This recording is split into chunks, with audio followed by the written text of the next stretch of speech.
The Compass Within ဆိုတဲ့စာအုပ်ကိုအခြေခံပြီးတော့ကိုယ့်ဘဝကိုတကယ်ပိုင်ဆိုင်ပြီးအတိတ်ပြည့်ရှိနေထိုင်နိုင်ဖို့အတွက်ကိုယ့်ရဲ့တကယ်ဖြစ်တည်မှုကိုဘယ်လိုပြန်ရှာမလဲဆိုတဲ့ခရီးစဉ်လေးတစ်ခုကြောင်းပြောပြချင်ပါတယ်။တခြားတယောက်ရဲ့ဘဝအတိုင်းနေထိုင်နေရတယ်လို့ခံစားဘူးကြလား။ဒီခရီးကအဖြေရှာဖို့ကူညီပေးပါလိမ့်မယ်။ ကြာရှုံးရမှာကြောက်တာ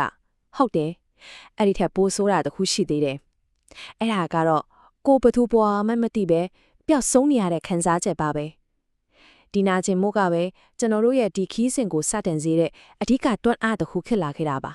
ကျွန်တော်တို့ရဲ့ခရီးကလေးတကားလေးမှာကိုယ့်ရဲ့ဖြစ်တည်မှုကနေပြင်းနေခံထားရတယ်လို့ခံစားချက်မျိုးနဲ့စတင်တတ်ပါတယ်ဒါဟာကိုယ့်အိမ်ကိုယ့်ရဲ့တကယ်ပန်ချက်နဲ့အဆက်အသွယ်ပြည့်နေရတယ်လို့ပါပဲအပြင်မှာတော့အရာအလုံးအဆင်ပြေနေပုံရပေမဲ့အတွင်းစိတ်ထဲမှာတော့တခုခုလွဲနေတယ်နေရာမှမရှိဘူးလို့ခံစားနေရတာမျိုးပေါ့ဆိုတော့ကျွန်တော်တို့ရဲ့အတွင်းစိတ်ကအတန်ဘာကြောင့်တိုက်စိတ်တွေ့ရတာလဲဟုတ်တယ်မလားငငယ်လေးကတည်းကစာမေးပွဲမှာအမှတ်ကောင်းရမယ်ကြီးလာရင်အလုပ်ကောင်းကောင်းရမယ်ဆိုတဲ့ PR တွေပတ်ဝန်းကျင်ကမင်းကတော့ဒီလိုဖြစ်တဲ့တယ်လို့သတ်မှတ်ထားတဲ့ဘောင်တွေထဲမှာနေသားကြလာတဲ့အခါကျွန်တော်တို့မွေးရပါစိတ်အားထက်သန်မှုတွေကထဖြည်းဖြည်းမြင်းဝင်ပြီးပျောက်ကွယ်သွားတော့တာပါပဲဒီလိုပြောက်ဆုံးနေတဲ့ခံစားချက်ကနေလွတ်မြောက်ဖို့လမ်းတစ်ခုတော့ရှိပါတယ်အဲ့ဒါကို element လို့ခေါ်ပါတယ်ဒါဟာအလို့ကိုက်တစ်ခုဒါမှမဟုတ်ကျွမ်းကျင်မှုတစ်ခုထက်အများကြီးပိုပါတယ်ဒါဟာကျွန်တော်တို့ရှာဖွေနေတဲ့ခီးဆုံးပန်းတိုင်မျော်လင့်ချက်ရဲ့မီးရှူးတန်းဆောင်တစ်ခုလိုပါပဲဒါဆိုရင် element ရဲ့အဓိပ္ပာယ်ကတကယ်တမ်းမှပါလ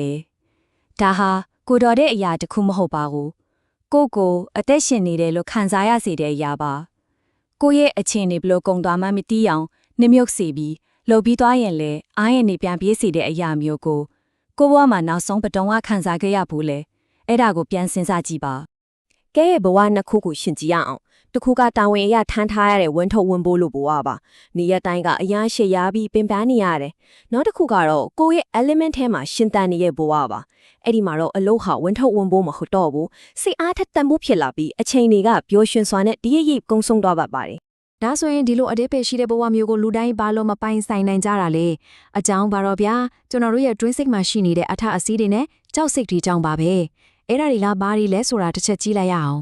်ဟုတ်ပြီကျွန်တော်တို့နောက်ပြန်ဆွဲထားတဲ့အဓိကကြောက်စိတ်၃မျိုးရှိတယ်ပထမတစ်ခုကအမားလုံးမီမှာကြောက်တဲ့စိတ်ဒါကကျွန်တော်တို့ဘာမှမဆရအောင်တားဆီးထားရပေါ့ဒုတိယကတော့ကိုအောင်မြင်သွားရင်သူများကြီးမနာလို့ဖြစ်မှာစိုးရင်ဒါကိုရည်ချင်းကိုဖုံးခွဲထားစေတယ်နောက်ဆုံးတစ်ခုကတော့အကြီးမားဆုံးထောင်ချောက်ပဲနောက်မှလုံမယ်ဆိုတော့အချိန်ဆွဲခြင်းဒီနေ့အကောင့်ထဲပေါ်ရမယ့်အိမ်မက်တွေကိုမနှက်ဖြန်စီအမြင်နဲ့ရွှေဆိုင်နေစီပါတယ်ကောင်းပြီအခုအတားအဆီးလေးကိုတီးပြီဆိုတော့လေအဲ့ဒါတွေကိုကြော်လွှားပြီးကိုယ်အလန်းကိုဘယ်လိုရှာရအောင်လဲဆိုတဲ့လက်တွေ့ကျတဲ့လမ်းညွှန်ကိုလေ့လာကြည့်ကြရအောင်ကိုယ့်ရဲ့တိတ်ဆိတ်သွားတဲ့အတွေ့စိတ်အတိုင်းကိုပြန်လည်ကြားရောက်ဖို့လက်တွေ့ကျတဲ့လမ်းညွှန်၃ခုရှိပါတယ်ပထမဆုံးကိုယ့်လုံးသားကတိုးတိုးလေးပြောနေတဲ့စကားကိုနားထောင်ပါဒုတိယအနေနဲ့ဘာဖြစ်ရမှမရှိခဲ့တဲ့ငယ်ဘွားကပေရတွေကကိုယ့်ကိုအပျော်ဆုံးဖြစ်စေခဲ့လဲဆိုတာပြန်စဉ်းစားကြည့်ပါနောက်ဆုံးအနေနဲ့ဘလောက်ပဲခက်ခဲနေပါစေငါဒါကိုတော့လက်မလွတ်နိုင်ဘူးဆိုရရကဘာလဲဆိုတာကိုရိုးသားစွာမြည်ကြည့်ဒီစကားကအရင်ကအားရှိစီပါတယ်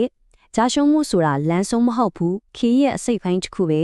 ဒါကြောင့်မားမာကိုမကြောက်ပါနဲ့အမားကိုင်းဟာသင်္ကန်းဆယူပြီးရှေ့ဆက်ဖို့ခွင့်ရတစ်ခုပါပဲတနည်းအားဖြင့်ပြောရရင်နာကျင်မှုဟာကျွန်တော်တို့ကိုသင်ခန်းစားပေးရဲ့အကောင်းဆုံးဆရာတစ်ယောက်ပါပဲစုခင်းလန်းလို့အခက်အခဲတွေကပဲကျွန်တော်တို့ကိုပိုတန်ပါစေပြီးရှုပ်ထွေးတဲ့ဝင်ကပတ်တွေကပဲညံပြီးရာကိုပေးဆွနိုင်ပါတယ်ဒါရီဟာအတားအဆီးမဟုတ်ပဲကိုလန်ကြီးထွားဖို့တော့အခွင့်အလမ်းနေပါဒီလိုနဲ့ကျွန်တော်တို့ခရီးစဉ်ရဲ့အဆုံးသတ်ပိုင်းကိုရောက်လာပါပြီကိုယ့်ရဲ့ element ကိုရှာတွေ့ပြီးအဲ့ဒီထဲမှာနေထိုင်တဲ့အခါဘဝကဘလောက်တောင်အတိတ်ပဲရှိလာမလဲဆိုတာကိုကြည့်လိုက်ရအောင်ဗျအရေးကြီးဆုံးသတင်းစကားတစ်ခုကတော့ဘယ်တော့မှနောက်မကြဘူးဆိုတာပါပဲအသက်20ဖြစ်ဖြစ်60ဖြစ်ဖြစ်ကိုယ့်ရဲ့ element ကိုရှောင်ဖွေဖို့ခရီးစဉ်ဟာအချိန်မျိုးစတင်နေပါတယ်အရေးကြီးဆုံးကတော့ပထမဆုံးခြေလမ်းကိုလမ်းဖို့တတိရှိဖို့ပါပဲကိုယ့်ရဲ့စမန်တဲ့စိတ်အားထက်သန်မှုနဲ့ငွေရပါအရေးချင်းတို့ထက်ထက်ဒီးကြသွားတဲ့နေ့အဲ့ဒီနေ့မှာဘဝဟာဝန်ထုတ်ဝန်ပိုးတစ်ခုမဟုတ်တော့ပါဘူးရှင်တန်ရတာတကယ်ကိုတန်ဖိုးရှိတဲ့အဓိပ္ပာယ်ပြည့်ဝတဲ့ခရီးစဉ်ကြီးတစ်ခုဖြစ်လာပါလိမ့်မယ်ဒီခွဲချမ်းစိတ်ဖျားချက်ရဲ့အဆုံးမှာတော့ဒီမေခွန်းတစ်ခုတည်းနဲ့ပဲအဆုံးသတ်ပါစေကိုယ့်ရဲ့ဘဝကိုကိုယ်လက်ထဲပြန်လဲရယူဖို့တတိရှိရဲ့လားအဖြေကတော့ကိုယ်တိုင်ပဲဒီမှာပါ